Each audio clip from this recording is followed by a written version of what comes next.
and welcome to this afternoon's session on ethics from Melbourne. So I'm Jason, I'm a doctor and a PhD candidate here at Optout at the Department of Surgery. And I've got Rita with me, who's a physiotherapist and also a PhD candidate. Now, in this afternoon's workshop, we'll be taking a bit of a dive into research ethics. We know that ethics is central to the governance and conduct of human research. And the highest levels of research government bodies, including the NHMRC, have published national statements and guidelines on the principles and practice of ethical research.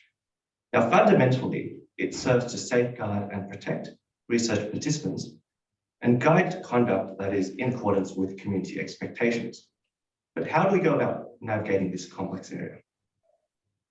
Today, we'll be introducing Claire Weeden to guide us through this important topic.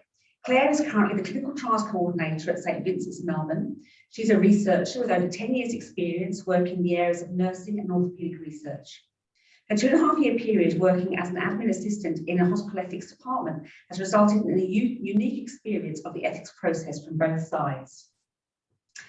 Now, throughout this session, Jason and I will be screening the question and answer section for questions and comments from the audience. Please send through any questions or comments that you have throughout the session, and following the conclusion of the presentation, we'll be directing these to Claire for further discussion and exploration of the topic. Also, as this is a live session, please feel free to raise your hand using the icon at the bottom of your Zoom page. We hope this will be an informative session for you. Over to you, Claire. Hi. So thank you very much for having me along. Basically, what I really wanted to do with this session was to make it a little bit more interactive. I do a lot of work with other people around in my department, like I work alongside a lot of the Opus researchers, and a lot of the times I get asked really both broad but very specific questions. And so I have that unique experience of being both a researcher, but also having worked on the other side as the admin assistant. So I've seen like how ethics actually works once you hand your application in. So it'll be really good if there are questions, just pop them in the chat. I'm more than happy to answer them. And it's really a chance for people to kind of ask everything they've ever wanted to know about ethics.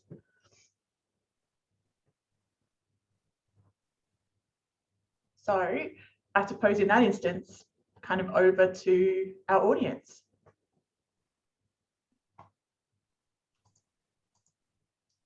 Okay, so we don't have any questions yet, but let us start the discussion, I guess. Yeah. So, Claire, so in your role, so what are the sort of common issues or questions you commonly get asked in terms of ethics from researchers? So often so probably two of the main questions I get asked is, what's the difference between an ethics application and a governance application? And also, I don't understand how to answer this question. What are they actually asking me? Where do I go for more help? So to answer almost the second question first, if you ever read a question and you're very unsure about what it's asking in the online application forms, the best source of evidence is to go to the NHMRC and go to the National Statement on Ethical Conduct in Human Research. And it is basically, this is the document that is what all ethics review is really based on. It outlines what the different types of research are. It runs through how to identify if you're looking at specific categories of participants. So Aboriginal and Torres Strait Islanders, women who might be pregnant, people who are need guardianship, and how to kind of some of the ethical considerations around those participant groups. It looks at and provides really detailed information about the makeup of ethics committees and how it all gets reviewed. So often the first protocol is to have a look at the document. It's really dense, but it's one of the best sources to help. And even when people ask me questions now, I always go back to the national statement just to check what I'm saying is the current and up to date. And that's available through the NHMRC. And the second question is about ethics and governance. So there are two systems that happen when you put a research protocol into your ethics committee. the first thing that is going to happen is it's going to be assigned a level of review. So whether it's a low risk research project or a full ethics committee review that is needed. So it'll then be had a quick admin check done, and it's then going to go and be ethically reviewed. And so when something is ethically reviewed, what's happening there is someone is looking at that, and they're a person who's been trained and assigned to an ethics department. So whether that's a full committee member or someone who's doing the low risk review. And what they're going to look at is the research, whether the project has research merit, whether there's justice to the research, particularly in the way that you're both including and excluding participants and potentially recruiting them. It's going to look at the benefit of the project to both the population group that you might be looking at, but also to the wider community. And it's going to make sure that there's respect for the participants in that research project. And it's also going to consider the risk and the benefit of the research project, and also the methods of consent. Now, any research ethics committee in Australia are going to use those same principles. So ideally, if you were to submit a project to somewhere in Western Australia, and then you were to submit a project to an ethics committee in Victoria, it should be reviewed roughly the same way, although there will be some slight differences based on your ethics committee. But one committee can't say we approve it, and another committee can't then look at those same principles and say, well, we wouldn't. So what that means is that those are the principles that all ethics review takes place on. But there's also an additional level of governance review. So when a project goes through governance review, what's actually happening there is that the organisation is sitting down and looking at whether or not they can support the research project. And so that might look at things like whether or not it's aligned to the organisation's mission and values, whether it aligns to what they know in terms of departmental resources. So for a really good example that I can think of, and I really love an example, if you had an organisation that knew that their medical research online or their medical records really were underfunded and just due to organisational reasons didn't really have the extra capacity to do research, you might submit a project that is a retrospective chart audit, and what you might find is ethically there is nothing there to say that the project cannot go ahead, but from an organisational point of view or from a governance review, that department absolutely can't support the research at that stage. So sometimes it can get a bit confusing when you get asked questions that might not seem to be an ethical question. Sometimes it is about the governance review as well. So sometimes it's about pulling those apart. Thanks, Claire. For a young novice researcher starting out, how do they know where to start when preparing an ethics application? So that's a really good question. It's going to take some time. So what I recommend is if you've never done one before, it is perfectly okay to look at somebody else's. So you can either look at an ethics application for a project that is in a similar kind of setup to yours, but also if you're going to do that, just do be mindful of the slight subtle differences. So if you've got a project that might be looking at the same area, but their project is using a slightly different method of consent, make sure you just have that when you kind of look through it. The other really good way, if you wanted to have a look at a previous example of an ethics application, is to look at an application for a project that you actually worked on. Because if you read through something that you've worked on, you can all of a sudden start to see how those questions get answered and how that actually related to what you were doing in a practical sense. Read the national statement as well. As I said, that's kind of a really good source. Give yourself time to do it. Like, I am going to freely admit, even with all my experience, it takes me a couple of weeks to do an ethics application, and I do not sit down and do it in one go. What I tend to do is I'll sit down and answer as much as I can in kind of one thing. So that might be who's on my research team, what I know about the consenting process at that stage. And then I go back, and anything that I wasn't quite sure of my answer, I couldn't quite articulate, I think about what it means, and then I'll go back, and sometimes I write up some documents like participant information forms and maybe a bit of a standard operating procedure, and then I come back and add some more to the ethics. So the ethics application process can take a bit of time, but it's your way of really working out exactly at the very start of the project what it is that you're going to do. And sometimes those are questions that you do need to have a bit of a think about. So don't put too much stress on yourself as if you're doing one for the first time, that it's like you have to sit it down and you'll get it all done in a day, because that's a very big ask. And even I think I would struggle to do that. So. Now, I've got a question from the audience about so what qualifies as a quality assurance study versus a low risk application. I think this is a very question that applies to a lot of research as well, sort of trying to decide between the two. So what the difference between a low risk research ethics application is and a full? And a quality assurance study.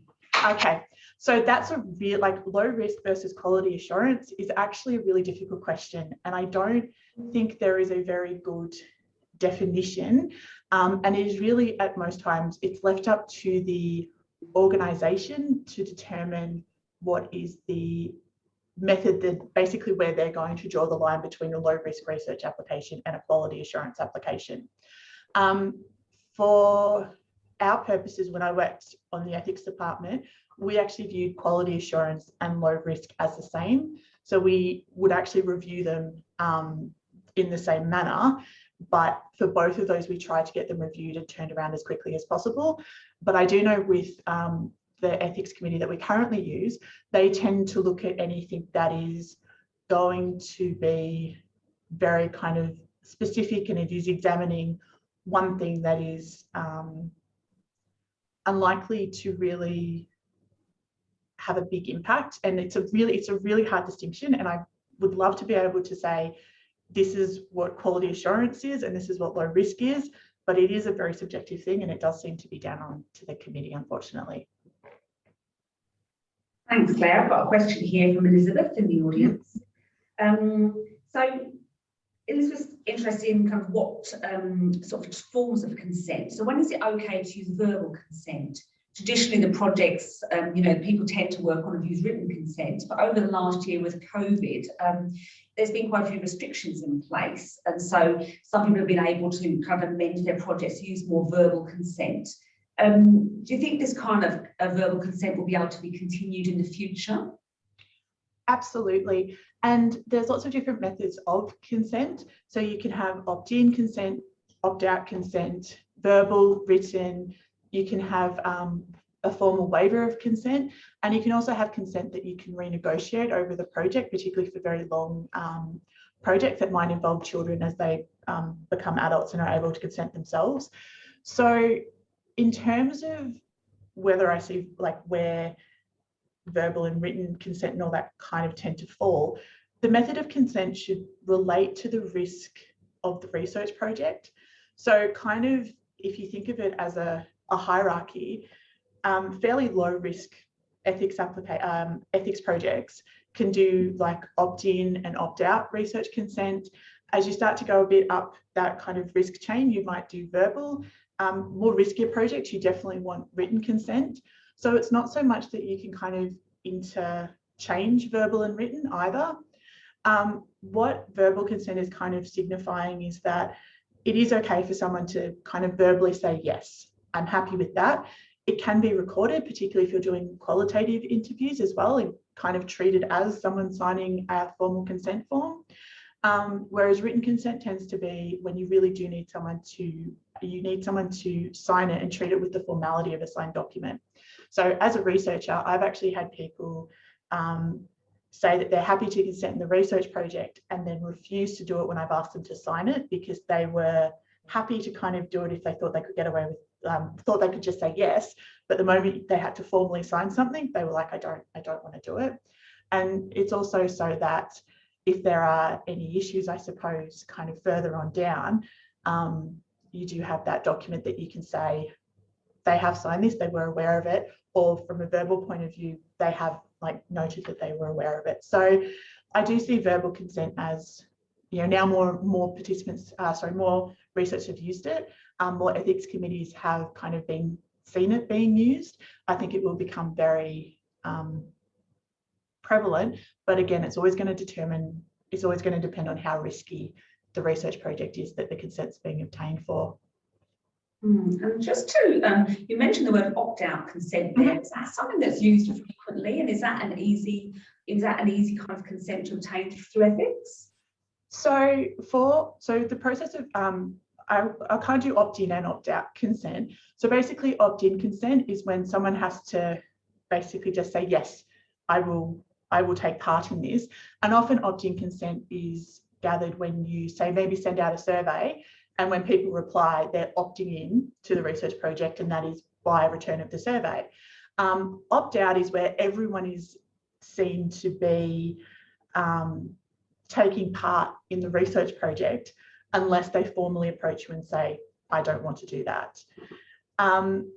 In terms of how easy that is to get through consent, again, it kind of comes back to the level of risk that you might have for a research project. So for a drug trial, it would be very inappropriate to use opt-out consent, because what you're doing there is basically saying that everyone is going to get that drug and be enrolled on that trial unless they formally say no. Whereas if you were doing a redesign of a service delivery in a hospital, you might say everyone who comes in is going to be put on this particular care pathway, and we'll notify them a week before they attend the hospital. And only if when they come, they say, no, I don't want to be involved, will we do what we would routinely do as part of their standard of care. Otherwise, we'll just treat them all in this manner. So it's, again, as everything, it comes down to the risk of the project.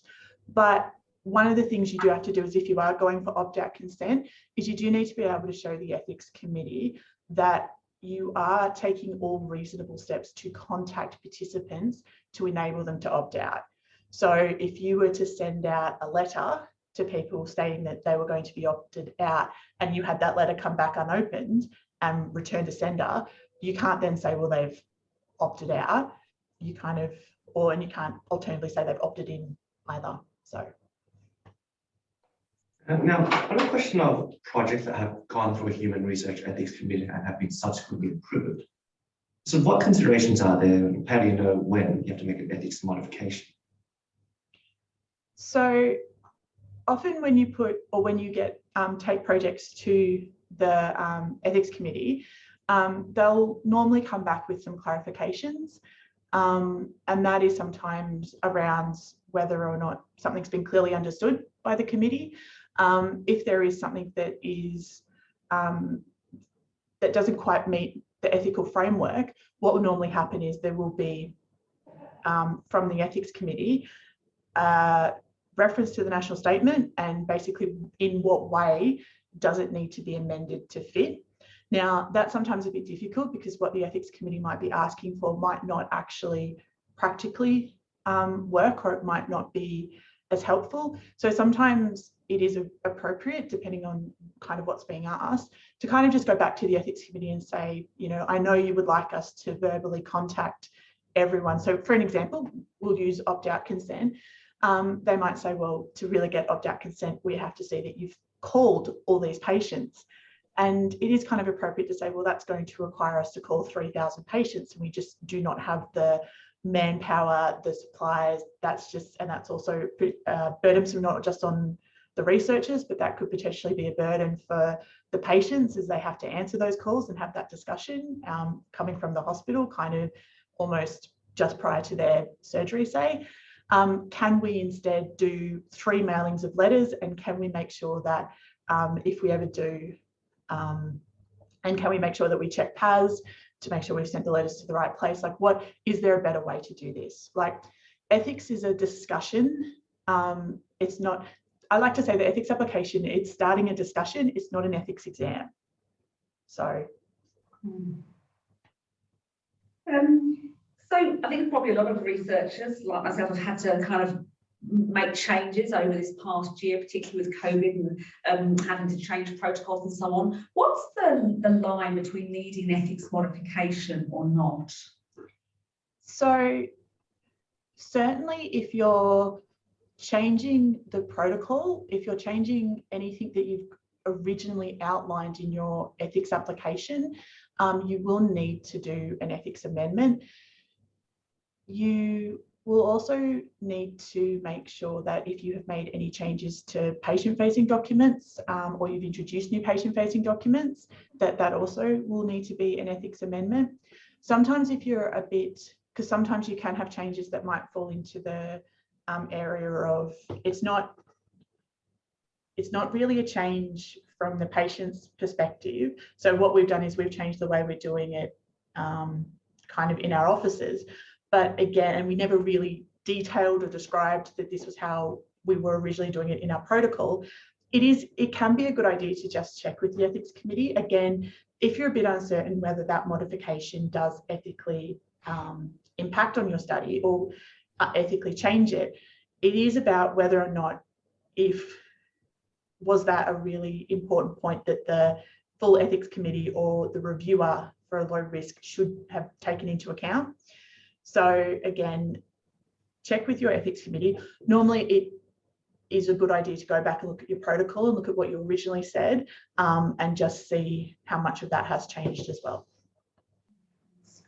And in terms of the current application process for ethics, do you think that sort of poses a barrier to research progress because of the application requirements? And do you think, so what are your thoughts on areas that could potentially be improved to sort of streamline the whole process?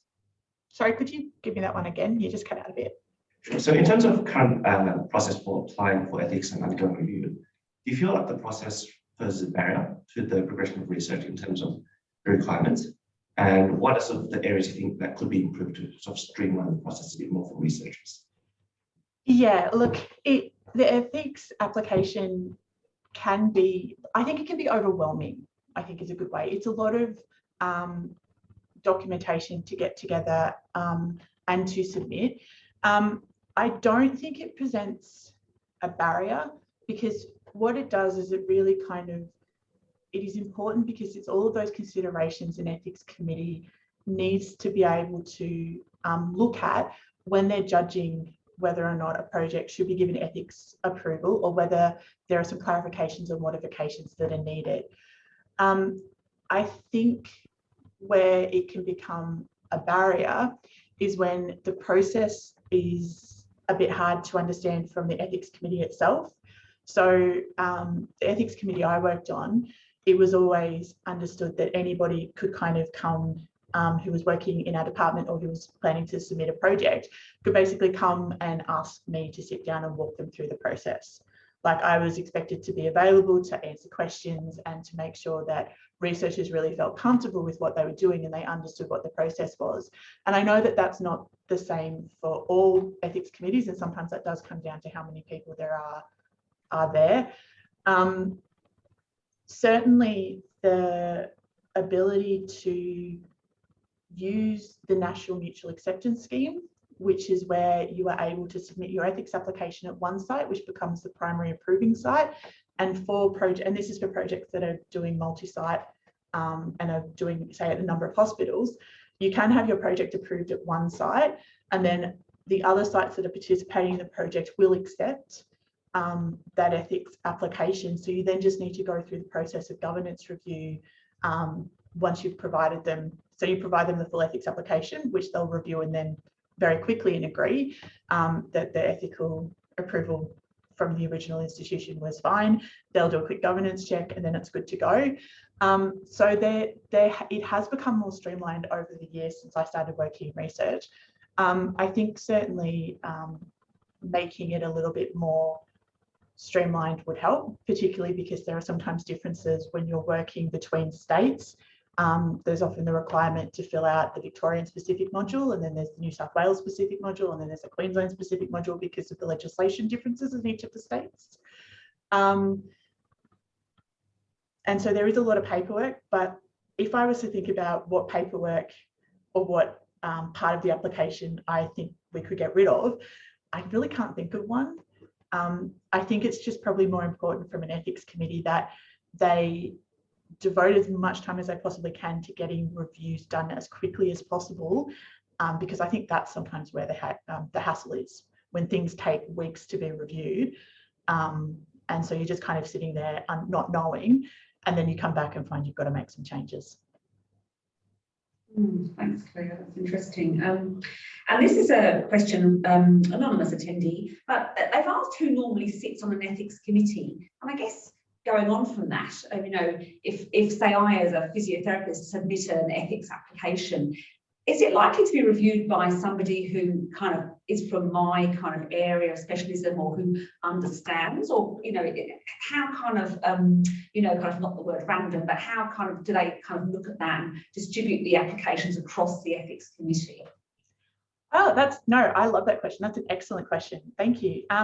Because not a lot of people do kind of understand who sits on an ethics committee. So you'll have at minimum 8 people on an ethics committee. Half of them should be male, half of them should be female, half of them need to be internal to the organisation and half of them need to be external to the organisation. And you basically have certain categories that you need to have present at each of your meetings. So you'll have a chairperson who's responsible for basically directing and overseeing the ethics committee. You'll have someone who's experienced in professional care, counselling or treatment of people. So that could be a psychologist, it can be a doctor, it can be a nurse, occupational therapist, physiotherapist, a counsellor. You'll have 2 people with current research experience, which will be relevant to the research proposals. And again, that's going to depend on your committee a little bit. Sometimes you might have a group of people that you can kind of pick and choose based on what applications you're getting. Sometimes you might just have 2 people who have got a wide range of experience between them who will sit on the committee and able to answer to that. You'll have a lawyer. You have someone who performs a pastoral care role in the community. So that could be a priest, an Aboriginal elder, a rabbi, an imam. It often depends on the community that your ethics committee, the community that your participants for your research projects will come from. And you'll also have 2 lay people, 1 male and 1 female. So as you can see, there's a broad range of experience around that table. And what tends to happen is as research projects come in, what will happen is when it comes to the review is one person will basically be tasked with reading the whole thing and basically answering how it corresponds to those ethical principles of justice, risk and benefit consenting.